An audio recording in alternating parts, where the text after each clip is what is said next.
नमस्कार दोस्तों, आज की कहानी का शीर्षक है फुर फुर। एक जुलाहा सूत काटने के लिए रुई लेकर आ रहा था। वह नदी किनारे सुस्ताने के लिए बैठ गया कि जोर की आंधी आई। आंधी में उसकी सारी रुई उड़ गई। जुलाहा घबराया। अगर बिना रुई के घर पहुंचा तो पत्नी बहुत नाराज होगी। घबराहट में उसे कुछ न सूझा।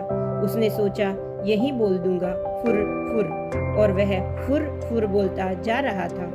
आगे एक चिड़ीमार पक्षी पकड़ रहा था। जुलाहे की फुर्र फुर्र सुनकर सारे पक्षी उड़ गए। चिड़ीमार को बहुत गुस्सा आया। वह जुलाहे पर बहुत चिल्लाया, तुमने मुझे बर्बाद करके रख दिया। आगे से तुम ऐसा कहना, पकड़ो पकड़ो। जुलाहा जोर जोर से पकड़ो पकड़ो रटता गया। रास्ते में कुछ चोर पैसे गिन रहे थे। जुलाहे की पकड़ो पकड़ो सुनकर वे घबरा गए। फिर उन्होंने देखा कि अकेला जुलाहा ही चला आ रहा था। चोरों ने उसे पकड़ा और आंखें दिखाते हुए कहा, यह क्या बक रहे हो? हमें मरवाने का इरादा है क्या? तुम्हें ऐसा कहना चाहिए, इसको रखो, ढेरों लाओ, समझे? जुलाहा यही कहता हुआ आगे बढ़ गया, इसको रखो, ढेरों लाओ। जब वह शमशान के पास से गुजर रहा था तो वहां गांव वाले शवों को जला रहे थे। उस गांव में हैजा फैला हुआ था। लोगों ने जुलाहे को कहते सुना, इसको रखो, ढेरों लाओ। तब उन्हें बड़ा गुस्सा आया। वे चिल्लाए, तुम्हें शर्म नहीं आती है?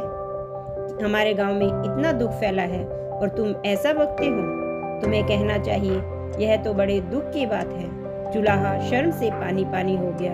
वह यही रटता हुआ आगे बढ़ने लगा, यह तो बड़े दुख की बात है।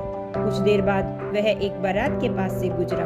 बारातियों ने उसे यह कहते हुए सुना, यह तो बड़े दुख की बात है, यह तो बड़े दुख की बात है। इतना सुनकर वे जुलाहे को पीटने के लिए तैयार हो गए। बड़ी मुश्किल से उसने सफाई दी तो उन्होंने कहा, सीधे से आगे बढ़ो, और हाँ, अब तुम यह रटते जाना, भाग्य में हो तो ऐसा सुख मिले।